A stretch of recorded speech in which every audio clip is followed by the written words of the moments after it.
Hey guys, what's up? Today we're making a Warlock movement guide. Have fun. To start off with this, we're going to talk about the different glides. So balanced, burst, and strafe. To break this down really quickly, balanced glide is just a bad version of burst glide, and strafe glide is a slower version of burst glide. Right now I'm going to give some examples. This is balanced glide. As you can see, you don't really get the horizontal momentum or burst or forward that you do with burst glide, hence why it's called balanced glide. You get a little bit more of the air control than you do with burst glide, but it's enough to be it's not enough to be worth anything really. Whereas with strafe glide, you see that instead of getting a large burst of momentum, we get like this directional control, and that's it. This kind of directional control gives you a good strafe in the air, I guess. And as you can see with burst glide, we get this nice burst of momentum, this horizontal momentum, and we can use this to pick up a lot of speed and traverse the map quite quickly. And this will lead us on to our next topic of discussion, the Warlock Skate. But before we jump into this semi-complicated topic that's not complicated at all because it's a Destiny concept, we're going to have to discuss the physics of how each class's jump actually works. So Warlock is obviously a glide, that's why it's called a glide. We're not counting Blink in this one because Blink X Dizzle. The Hunter jump is clearly just a jump and another jump and then a tertiary jump if you have opted in for that option. And then each of those have their own different little thingy-majiggers. And then the Titan is more like a jetpack than anything. Whereas the Titan jumps are a little bit harder to differentiate between each other. Hold for one that is very blatantly different. The Warlock floopy things, they're all a glide. This means that you're going to glide. Your physics carry momentum, and you can't really break the momentum very easily. With this information, we know that if we glide downwards, we're going to lose we're going to lose speed faster. We're going to glide downwards because that's how a glide works. Likewise, if you do it upwards, you gain speed upwards. In general, with burst, you always glide like forward or whatever direction you're holding, because that's the whole burst part of burst glide. There's not really much else to get into this one. And so now I'm going to glide into this mystical concept of Warlock Skating. It's very straightforward. We're going to break down how the momentum carries and whatnot. As you can see here, we do a jump and then a glide immediately after, a jump, a glide immediately after, a jump, a glide immediately after. This lets us carry our momentum. Using this information, we now can mix this into a bunch of other jumps where we are manipulating a downwards angle. As you can see here, we get a locked angle because you can't jump and do a floof. It has to be like a fall kind of. It's hard to explain. You can see we get a downwards jump and then another burst glide immediately shortly after. It's like down, like a down glide and then a jump burst, down glide jump burst, down glide jump burst, and you can chain these together near infinitely and get some pretty crazy speed with it. Nothing like off the wall or anything like that, but I feel like this clip right here is demonstrating pretty damn well what I'm getting at. You see, you can get from point A to point B pretty quickly. There's really not much to master here. A couple minutes of practice and you'll pretty much have it down to a T. So now I'm going to start getting into Storm Trance movement. This is pretty straightforward, but I appreciate this one the most, and I say it's the most depthful in terms of super movement because it offers the biggest realm of simplicity and room for expansion and mastery and improvement.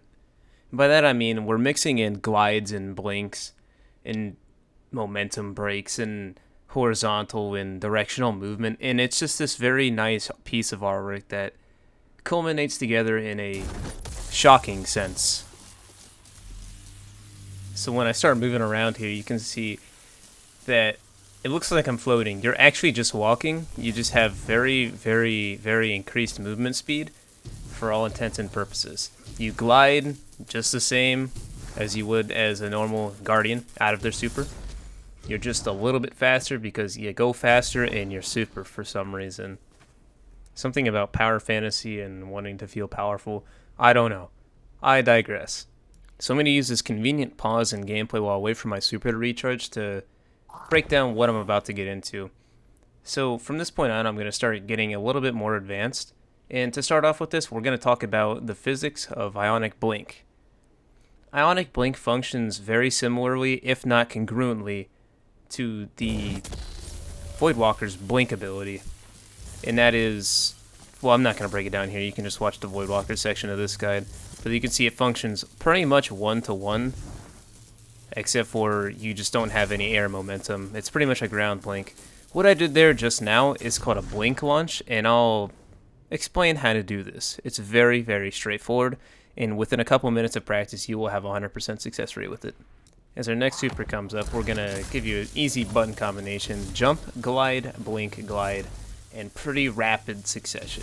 So you want to jump and glide pretty much at the exact same time, blink at the peak of that first glide, and then glide as soon as you end the blink. I promise this is a lot easier to do in practice. I thought about doing some like slideshow stuff. It's not going to help. It didn't help at all. I just looked like a fucking idiot repeating myself, so take it into private matches: jump, glide, blink, glide. Sometimes you don't even have to add in some of these glides if you really don't want to. Give it a few minutes. I promise you have this down to perfection. While I have this background footage of me dabbing on people, showing the blink, glide, or whatever, I want to talk a little bit more about Ionic blink physics. I didn't really cover this in my pre-processing notes, but as you can see, you cover the map quite quickly.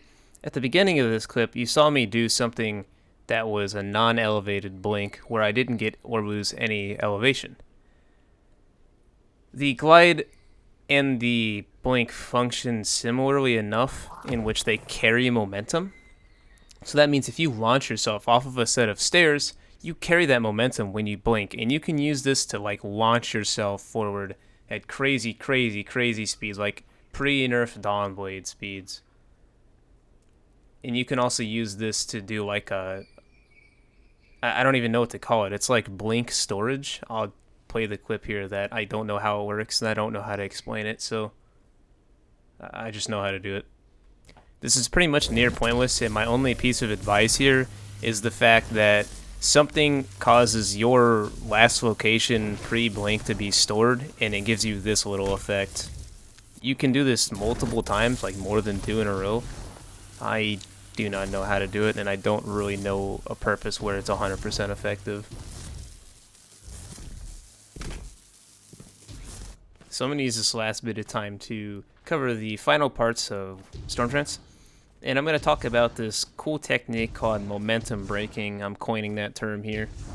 We're going to put ourselves in a scenario, say we're fighting a guy over here somewhere, and I'm going to pop my super.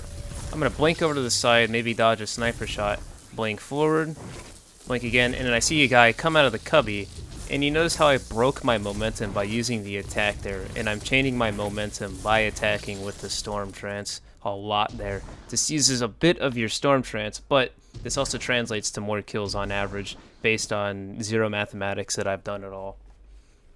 And again, I'll show you what this looks like in very rapid, competent form without any kind of post-commentary.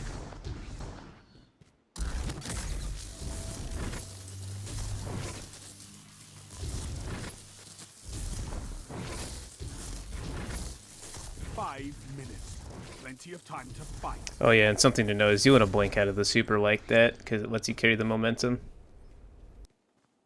So I want to start off this next part by specifying that I don't classify myself as an expert when it comes to blink. I don't even classify myself as intermediate. I really don't like it. I like the concept of it, but it feels clunky and not fun to me. But I'm going to give you my breakdown of it as best as I can. So with this, here we go. So when we get into blink, there's not a huge difference between blink and glide in terms of how they actually function, other than blink shifts your hitbox immediately. I'm going to give an example of this. So say we're standing here, we want to go to here. If I blink in that middle area, my hitbox is never there because there's no interpolation with blink. It is, you go from point A to point B immediately. There is no like travel time, none of that. So with this information, you can utilize this information to blink in and out of cover, you know, all that kind of stuff. Something else that I'm noting here in the gameplay clip is that this is the similarities to blink and gliding, in which you carry momentum just like you do with a glide. If you blink shortly after a jump, you're going to blink up. Likewise, if you blink while falling, you blink down. I think this blinking downwards blink is faster than an upwards blink in terms of speed by like very, very minute amounts. It's worth me mentioning that traversing the map with blink, I think, is the fastest behind Titan skating, like second fastest. And this makes me bring up a topic of, okay, well, if you're in the air when you blink, what about Icarus or, in-air inaccuracy penalty? And to that, there's a very simple answer. It's called ground blinking. It is when you let yourself touch the ground in a running sprint before blinking. And you can see me do that here. I have zero downtime when it comes to that, besides the blink animation, which can be negated with Astrocyte Burst, which I'm not including Astrocyte in these demonstrations for obvious reasons. As you can see, I'm not really having to worry about an air penalty or anything like that, so I can immediately have perfect accuracy within the realms of the weapon that I'm using. And for this last segment of Voidwalker, I'm going to talk about Nova Warp movement, since there are two little niche tricks that come in. I wouldn't even say they're niche, they're cool little tricks. Here I'm just kind of spamming this for no reason. So as tempting as it is to spam the left shift or whatever it is, teleport and Nova Warp, it's actually pretty slow to do that, and it's a pretty big waste of super if I recall correctly. I literally never play this class, so you're going to have to excuse some of the incorrections that I might have here. But as you can see, we can blink while in this, and we can do blinks in and out of the super's blink. Ideally, you want to do the super blink twice and then blink. This is considerably slower, and you really shouldn't be blinking into this, but as you can see, I did a bouncy blink there and got some speed. Now I'm going to show the actual proper way you go about abusing this. And you're sitting here, okay, sidezz, what do you mean by abusing this? Well, we understand how glides work, so there's no reason that we shouldn't be able to carry our momentum forward after a blink, correct? Well, that's entirely true, and here I'm going to show this. I'm not very great at this, so it's going to take a bit, but you can essentially get your two warp blinks off and then go into a burst glide shortly thereafter and benefit from a launch of sorts. I should be able to show it here in a second. I'm pretty bad at this. There, I just did it right there.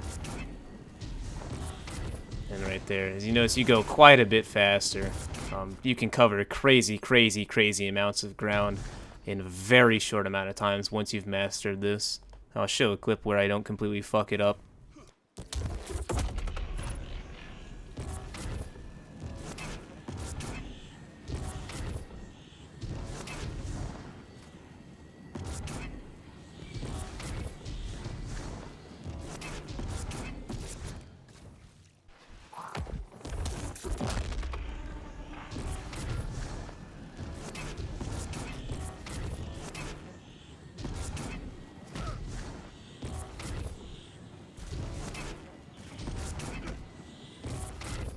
So the final thing I'm going to be iterating on is Dawnblade movement, specifically Icarus Dash. To summarize it, it's the Hunter dodge on Warlock, just with a lot less period of time that you actually get to manipulate the direction that you're going. I'll show an example of this here in a second. And knowing how this functions, we can actually manipulate, once again, the way glides work by doing what is an Icarus glide or an Icarus dash launch thing. I don't know. Some people call this Warlock Skating. Call it whatever the fuck you want. We can do this by... we do a jump, glide, Icarus dash, glide. Some people extend this with another dash and another glide, but this is what this looks like.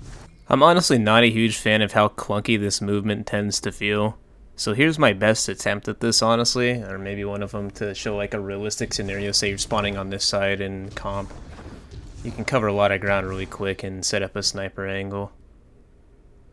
So this really doesn't have much to do with movement, but I wanted to include a footer note on how rifts actually function, since some people are a little misunderstanding on this topic. A rift will always be placed at your direct center origin of your feet. So this means wherever you're standing at the feet. It's actually a little bit in the ground. If you place it on an elevator, you'll notice this phenomenon, where if it's placed on an elevator and the elevator moves up and down, it will like kind of just float in the air. It's fixed and anchored to that point in the universe. And that's not the only thing with rifts. Another thing is, if the player is ever detected to not be on the ground, the rift will it'll just cancel. The animation will cancel. There's context for this, but to prove it, If you slide off of a ledge, it cancels. Or if you slide on something that would bump and leave you, like, make you go up in the air, it'll actually cancel your rift as well, and that's how we know this. So I mean, there might be a purpose for this at some point, but I can't find one right now. So yeah, this is all I really have for this. I don't, I'm sure I forgot something somewhere along the lines, and I'll, like, remember as soon as I upload the video. But we're coming along 16 minutes now, so I'm not feeling too upset about this one. I feel like I at least adequately covered some bullet points and gave some cool Stormland pointers, so yeah, I hope you guys enjoyed this one. Decided I would just take a couple days off, think about how I would write this one down, and approach it. Thanks for watching, anime gamers. And follow me on Twitch, man. I'm trying to grow, dude. The dude trying to grow out there. It's rough.